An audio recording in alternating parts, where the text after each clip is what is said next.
Once a nonprofit has been legally organized as a nonprofit at the state level, you'll then want to apply for tax exemption status on the federal level.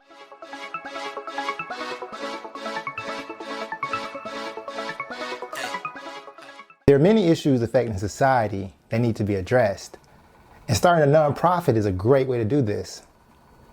There are more than 1 million nonprofits in the world, and more than 10 million people are employed by nonprofits in the U.S. In the U.S., donations are given to nonprofits totaling more than $1 trillion in revenue and expenditures per year. In addition, nonprofits receive over 8 billion hours of volunteer services. Those services have a value of more than $150 billion per year for free. But despite all the donations and volunteer hours that nonprofits receive per year, there's still a lot of problems that exist in this world, and there's plenty of room for those who want to get involved to help solve some of these problems. The nonprofit is a great way to help, in particular the 501c3 public charity, which is one of the most used types of nonprofits in the U.S. A 501c3 public charity covers a wide variety of nonprofits such as museums, hospitals, organizations that focus on child welfare, animals, environment, religious organizations, and many other things. When you're looking to create a nonprofit in the U.S., one of the first things you want to do is incorporate a nonprofit as a corporation on the state level.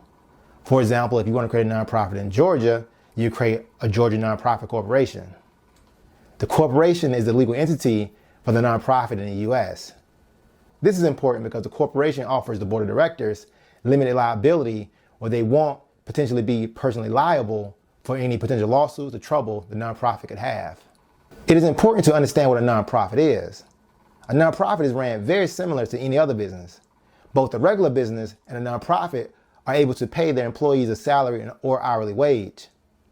But the fundamental difference is what they do with the profits of the business. When a regular business makes a profit, the profits are typically given to the owners of the business. But when a nonprofit makes a profit, it reinvests the money back into the programs and goals that support the mission statement of the nonprofit. Once a nonprofit has been legally organized as a nonprofit at the state level, you'll then want to apply for tax exemption status on the federal level through the Internal Revenue Service. You can do this by filing the IRS Form 1023. The Form 1023 is a very detailed document that you want to take some time to fill out. You don't want to fill this document out in a day typically. On the Form 1023, you have to explain the financial data of the nonprofit, the independence of the board members, which is something that we'll discuss later on, show the compensation structure of the officers and the directors, state the exempt purpose of the nonprofit, and many other things. It is important to note that while you're waiting to hear back on being approved for your tax exempt status, people can still donate to your nonprofit. And once you receive your tax exempt status, donors are entitled to tax deductions retroactively. Once you receive your federal tax exempt status, you can file for recognition of tax exemption status with the state the nonprofit is incorporated in as well. This can help the nonprofit avoid paying income taxes on the state level as well. One of the main benefits the government allows for tax exempt entities is that the nonprofit can generally avoid most income taxes on the federal level and the state level. The nonprofit tax exempt status incentivizes people to donate to nonprofits because they can receive a tax deduction on their yearly taxes. Some of the main benefits of being legally compliant as a 501c3 include the nonprofit will have limited liability, as we stated earlier, which will help protect the board members from being personally liable if something bad happens. Certain taxes will not have to be paid, and the nonprofit can apply for grant money. You can get cheaper prices on your postage, and the nonprofit can potentially last forever. So if you desire to help make a positive impact on society, a nonprofit is a great way to organize your goals and your ambitions.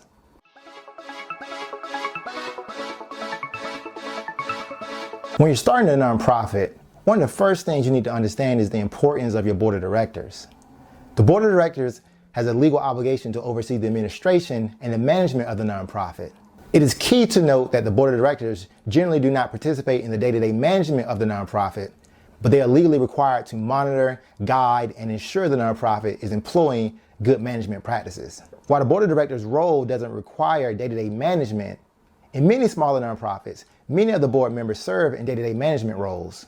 When you're picking your board members, it is important to actually have board members that can bring value to the nonprofit. A lot of times you'll see nonprofits that have famous people or individuals with notoriety in the local community serve on the board. But oftentimes these board members are very busy and don't have a lot of time to serve the nonprofit in a way that would bring meaningful value.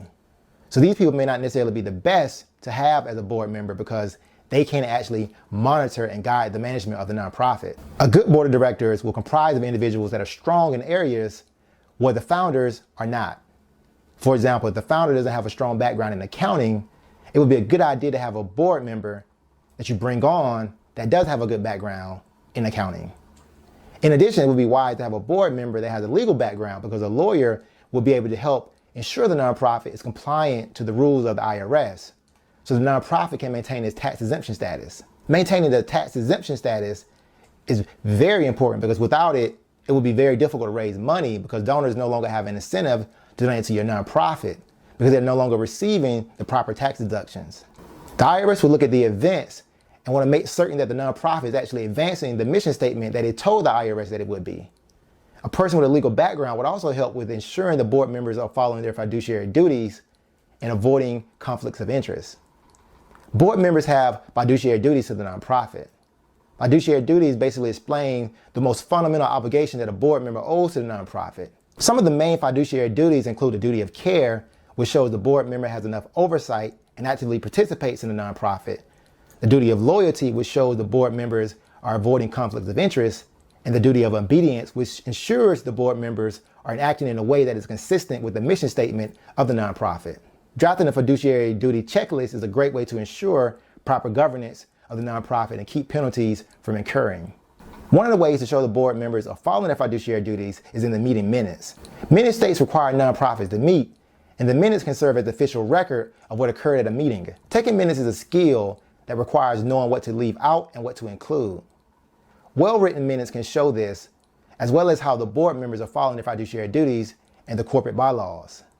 This is why in many nonprofits, the secretary is often a person with a legal background because the lawyer would know what to put in and how to write it in a way that shows legal compliance to the IRS. When judging the actions of the board members are given a lot of leeway with the business judgment rule. The business judgment rule shields the board of directors and officers from liability as long as they are authorized, acting in good faith, and in the best interest of the nonprofit. The business judgment rule is a major reason why nonprofits should be incorporated. Another legal concept is to ensure that the board members are independent. The main way board members can show independence is by showing they are not related to a board member, officer, or employee. In addition, a board member shows he or she is independent by not being paid as an executive. But oftentimes, at smaller nonprofits, board members typically have to serve in an executive role such as the president or treasurer because there's just not enough capable and willing people. If a board member is paid serving in one of these roles, then the person can help minimize the conflict of interest by ensuring that in the meetings that deal with compensation, the board member is not present when it comes to talking about theirs, and that is noted in the meeting minutes.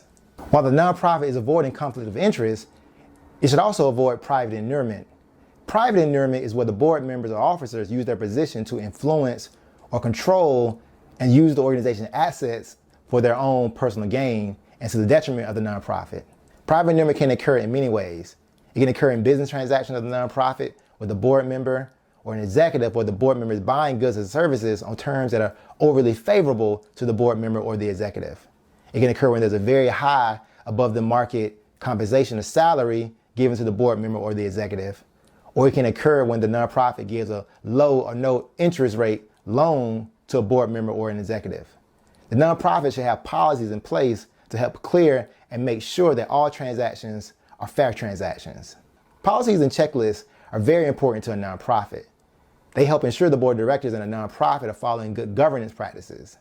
Policies give a thorough way for the nonprofit to operate. Some of the legal policies that a nonprofit should have in place include conflict of interest policy, whistleblower policy, document retention and destruction policy, gift acceptance policy, and joint venture policies.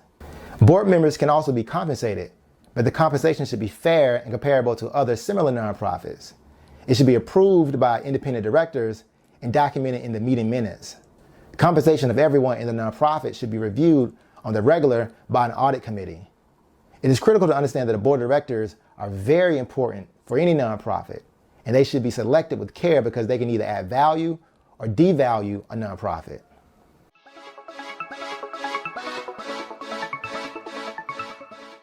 Every business must generate some sort of money in order to survive and have sustainability, and the nonprofit is no exception.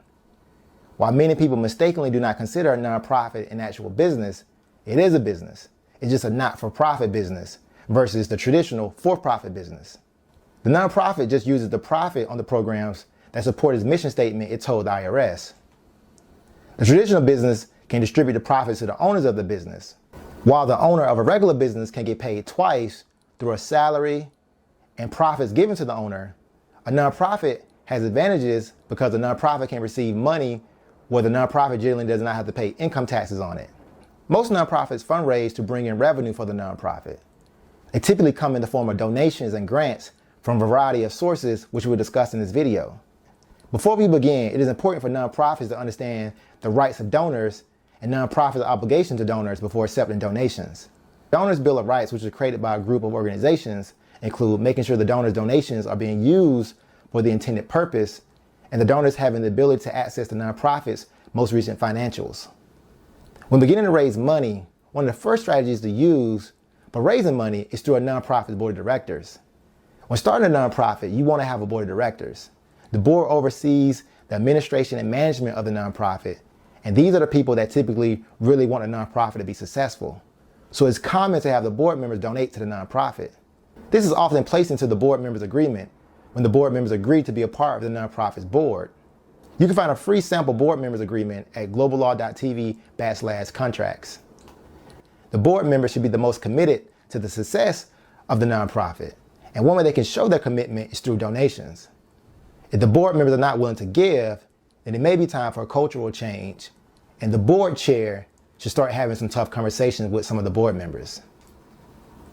Many nonprofits require the board to make a sizable donation once a year, but another strategy is have the board members make small monthly donations.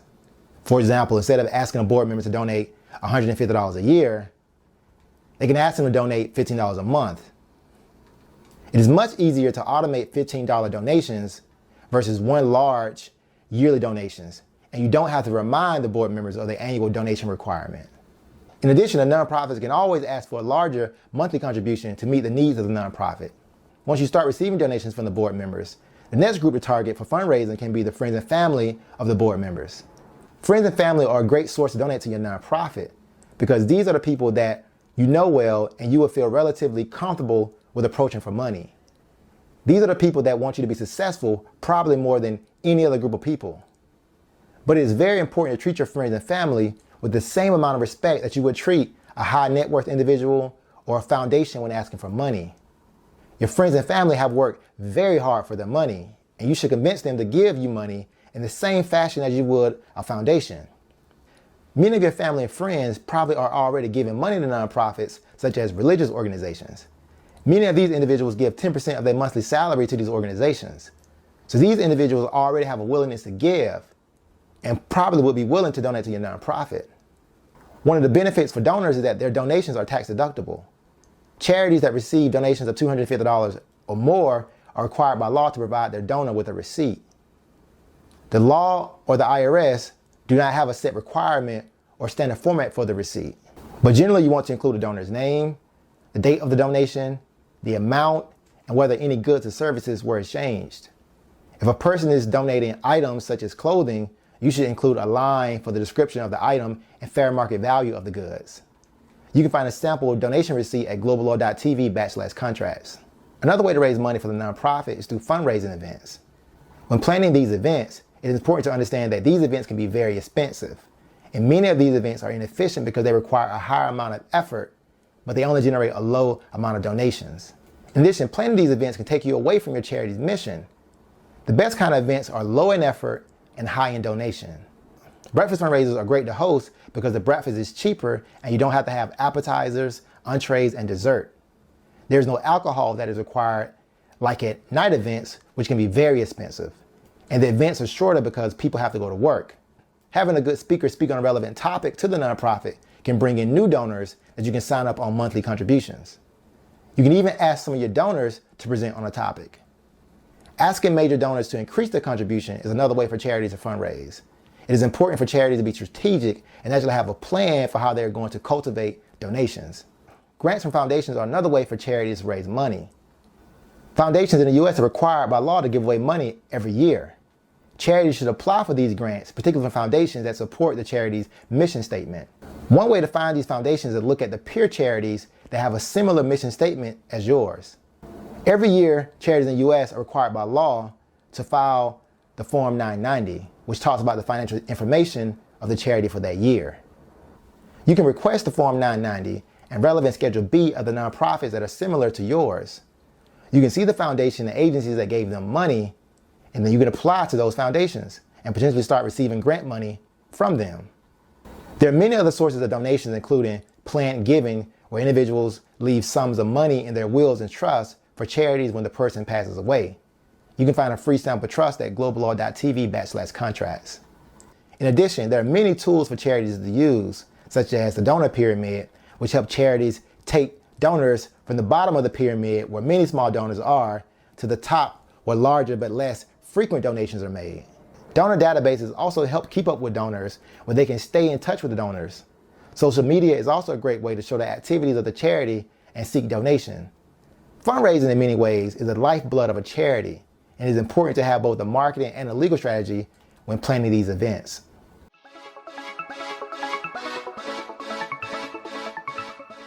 Every nonprofit will come in contact with contracts. Contracts are a part of every business, and it's important to have some understanding of the types of contracts you will face. Let's discuss what is a contract. A legal contract, particularly in common law countries such as the US, basically require 4 important things to take place. There must be an offer, an acceptance, consideration, and intent to enter into a contract or form a legal relationship. So here's a simple example of a standard contract. There's a nonprofit looking for office space in a building. The landlord offers a space for $1,000 a month. You then accept that offer. Consideration is present in this situation with the offer and acceptance because both parties exchange something of value. The nonprofit gave the landlord money, and the landlord gave the nonprofit office space. Both the landlord and the nonprofit were able to bargain for the exchange of money and the office space. Then lastly, both people clearly intended to enter into a contract. So all the elements of a contract are there. Those elements typically make a contract, and it's very important to know that not every agreement makes a contract, because a gift is not a contract because, generally speaking, only one person is giving value. You can't exchange your appreciation and thanks in order to get a gift. That's not really how the legal system works. This is particularly important when it comes to gifts and donations for nonprofits, because many donors sign pledge agreements, and while gifts are generally not enforceable, a well-written pledge agreement can have legal language that may be able to bind the donor into fulfilling the pledge. While the nonprofit may not be giving up anything to the donor in exchange for a donation, the nonprofit may be relying on that pledge because sometimes they leverage those pledges to get other pledges. And nonprofits may be relying on the pledge in authorizing expenses of the charity at the beginning of the year. By the charity relying on the pledge in this manner, the charity may be able to use a legal claim what they call detrimental reliance. Basically, this means that the charity relied on the donor's pledge, and when the donor wasn't able to fulfill his obligations of the pledge agreement by donating money, the charity was disadvantaged and harmed in a way that the charity may not have been if it had not relied on the donor's pledge to its detriment. Now, it is important to understand that while a charity might have a legal claim, let's add some practicality to the situation, because I would not recommend a charity suing its donors, because you don't want to develop a reputation for suing donors, because you might scare away prospective donors and not get any donations in the future. You can find a free sample donation pledge at globallaw.tv/contracts. In addition, there are other contracts that a nonprofit will encounter.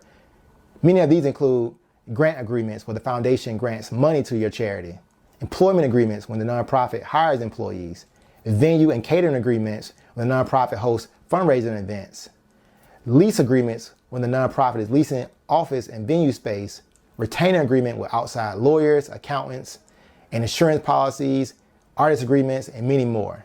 Contracts are generally used to bring 2 or more independent parties together in a way that minimizes the risk and builds trust. So while nonprofits are focused on a mission statement and trying to add value to uplift society, contracts are a friend of nonprofits and can help protect and advance the mission statement.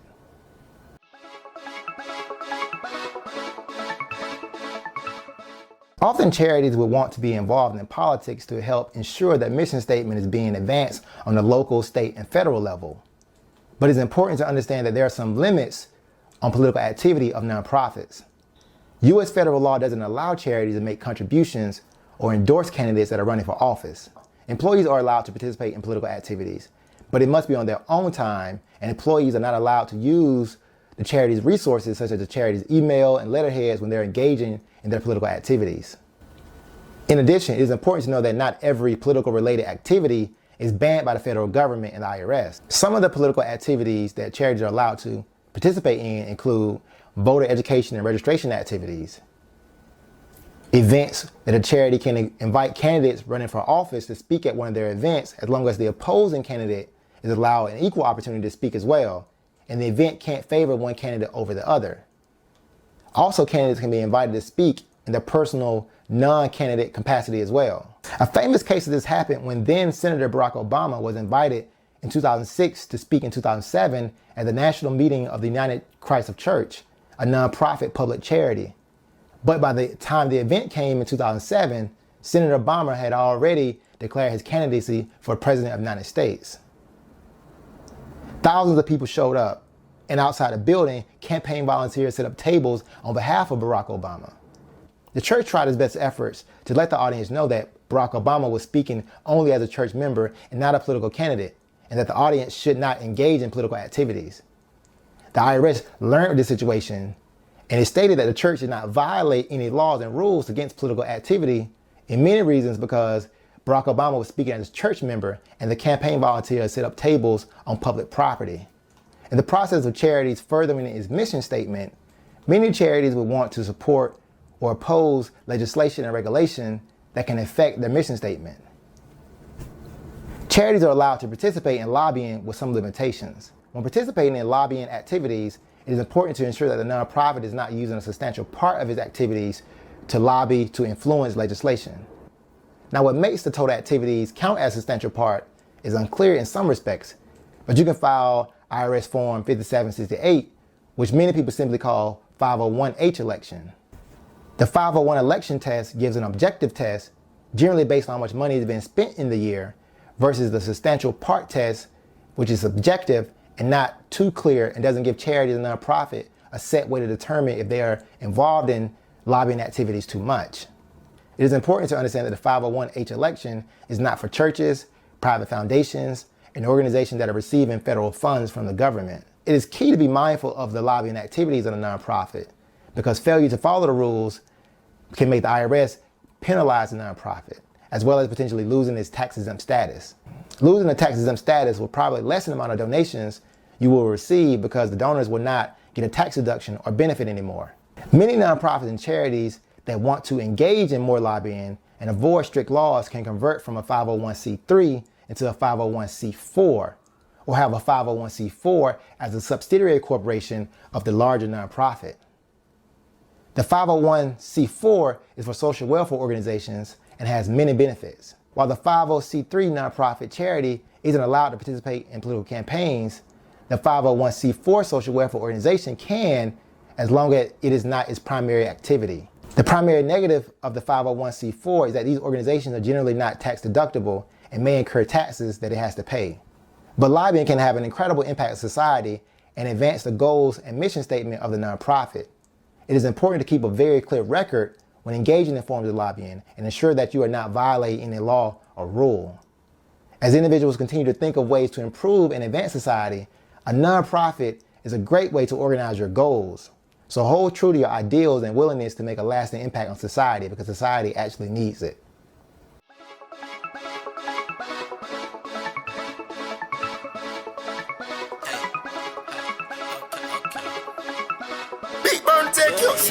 See, I came in the game without a dime or a chain.